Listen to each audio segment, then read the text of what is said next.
So, ganito muna siya, bro. 'Di ba? Una mong isipin kung ano yung papagawa mo sa kanya.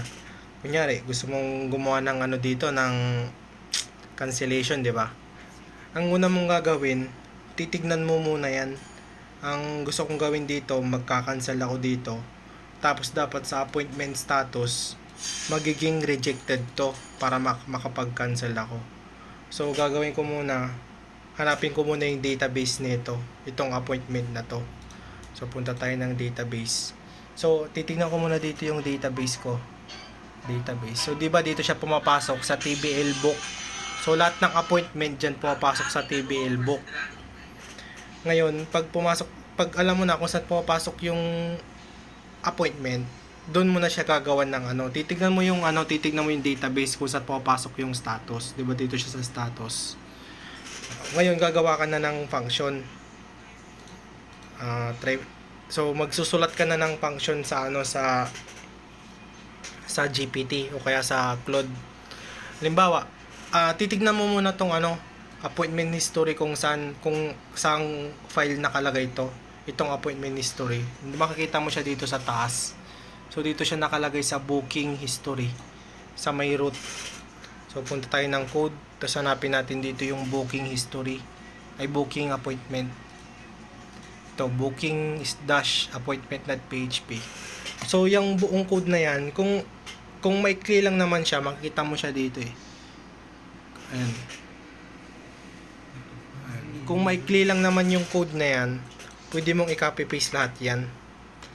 Copy mo siya, tapos punta ka ng GPT o kaya Claude. Halimbawa sa Claude. Dito ako sa Claude nag-code madalas kasi mas maganda dyan eh. And then gawa tayo ng function.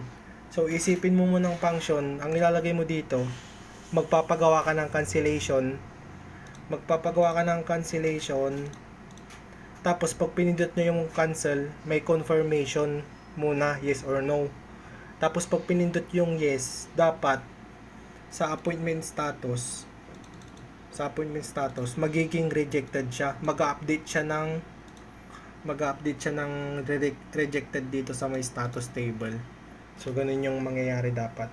So, try natin gumawa muna. So, ganito yung pinagawa ko sa kanya, bro.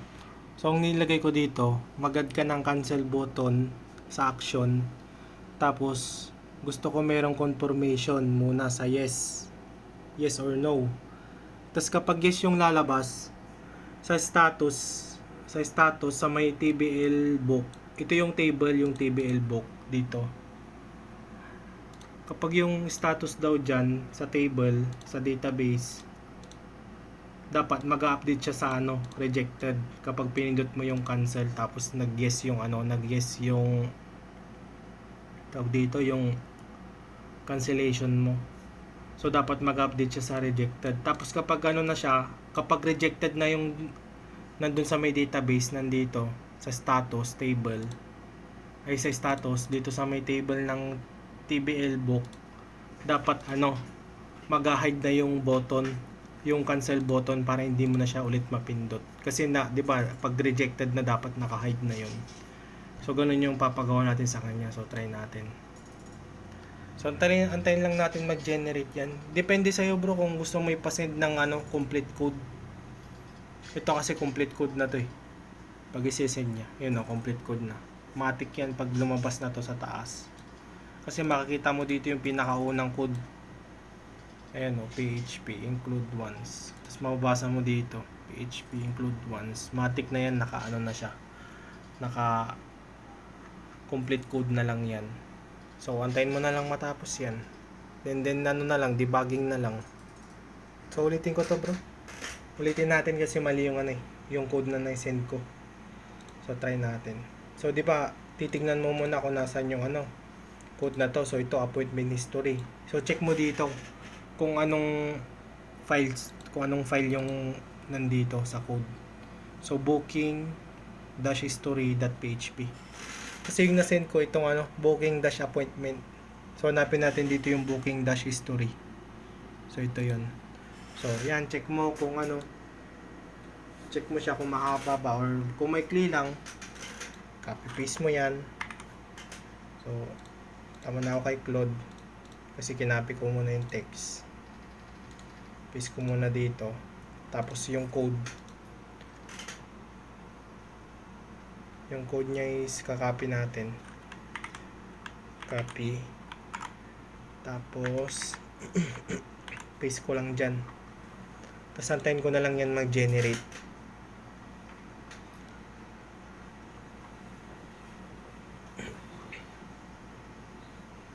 So yan, complete code na yung isesend yan.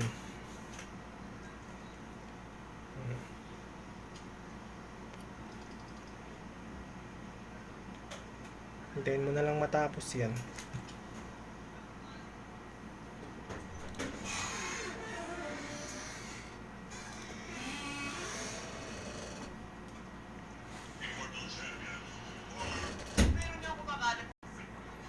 So yun. Tapos pagtapos na nag-generate yung yung code. Ito susundan mo lang to.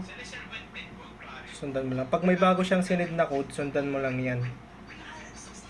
Automatic na to.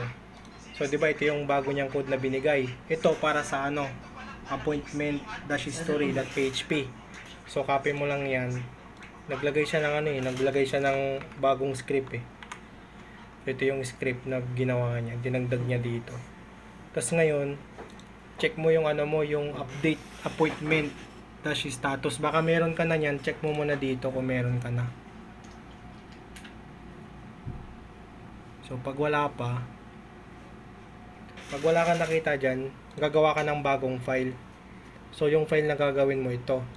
Update-appointment status. Gawa ka muna ng bagong file. Lagay mo dito. Try natin. So, lagay mo lang dyan sa code. Dito mo ilalagay sa root kasi nandito yung nandito yung booking-history.php nakalagay. Yan. Pag nakagawa ka na, ilagay mo lang yung code nito. Copy mo lang. Tapos paste mo dyan. Copy. Paste. Tapos save mo na siya. Save mo rin dito sa booking history. Tapos yun, testing mo na kung gagana. Punta tayo ng users. Tapos refresh natin. O, ito yun yung cancel. Ngayon dapat, pag pinindot ko yung cancel, lalabas tong confirmation. Pag lumabas yan, pag pinindot dapat nila yung yes. Dapat itong status dito sa database. Pag yung status dapat, mag-update yan ng rejected. So yun, nag-update siya ng rejected, di ba? Tapos nawala na rin yung cancel button. Okay, check natin sa database. Yun, nag-update na siya ng rejected.